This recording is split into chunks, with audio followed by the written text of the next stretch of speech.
Tributes started to pour in just after midday today, February 14th, after the news that Guyana's last surviving First Lady widow had passed away. Mrs. Joyce Hoyt, widow of former President and PNC leader Desmond Hoyt, died at the St. Joseph Mercy Hospital. She had been ailing for about 3 weeks.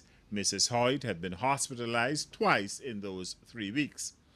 Former ministers in the Desmond Hoyt administration, Carl Greenidge and Vibert Parverton, reflected on the life of Mrs. Hoyt.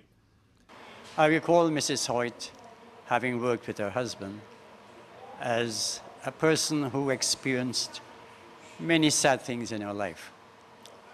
I recall the tragedy in 1985 when her 2 daughters died.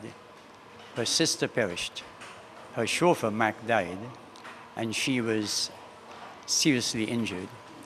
I think since then, something in her had died. She still wanted to live, but she carried her cross with calm dignity. You can sense her pain and her grief each time she exchanged views with you. We have lost someone that really, although she was an extremely private person, she took really a very, very intense interest in things political, both at the level of the party, its activities, its vibrancy, its actors, as well as at the national level, the developments which were taking place, her concern over her husband's legacy, and the things that were happening in Guyana. The People's National Congress stated that details regarding the arrangements for the funeral of Mrs. Hoyt will be made public as soon as they are available.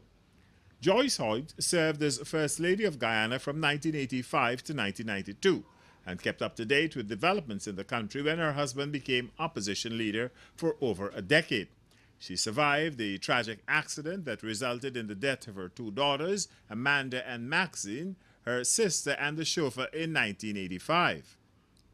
The former First Lady spent several months in rehabilitation following treatment in Cuba.